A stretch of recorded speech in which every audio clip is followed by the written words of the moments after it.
சிங்கம் ஒரு சிங்கம் எப்போ எதுலயும் பெக்யூலியர் தான். ஒரு முறை சிங்கம் கரிசிச்சதுன்னா அந்த சவுண்ட்ல ஒரு 8 கிலோமீட்டருக்கு சும்மா அதிரும், எல்லா திசைகளும் அதிரும். அப்படிப்பட்ட அந்த சிங்கம் வேட்டைக்கு மட்டும்தான் வெளியில வரும், வேடிக்கை பார்க்கறதுக்கெல்லாம் வெளியில வராது. வேட்டையில கூட உயிரோடு இருக்கிற மிருகங்களை தான் வேட்டையாடும். அதுலயும் பெரும்பாலும் தன்னை விட பெரிய சைஸ் உள்ள மிருகங்களை தான் குறி வச்சு தாக்கும், ஜெயிக்கும். எவ்வளவு பசியில் இருந்தாலும் உயிர் இல்லாததை, கெட்டு போனதை தொட்டு கூட பார்க்காது.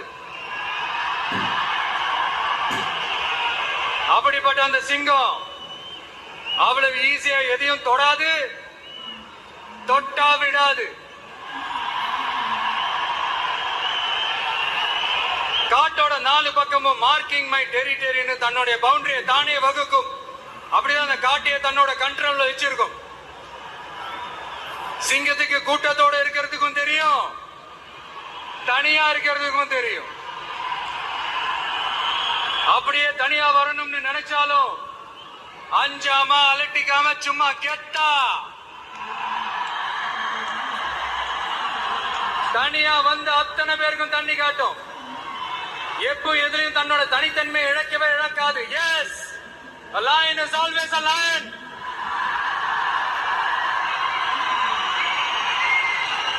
There are so many jackals and other animals in the forest, but there will be only one lion. And even if it is single, it will be the king of jungle. It is not only a description but also a clear declaration. சிங்கத்தை பத்தி பேசிட்டு நம்ம சிங்க குட்டிகளையும் சிங்க பெண்களையும் பத்தி நம்ம பேசாம இருக்க முடியுமா? அவங்களை எப்படி நான் மறப்பேன்? அவங்கதான் என்னுடைய உயிராச்சு, என் நெஞ்சில் குடியிருக்கும்.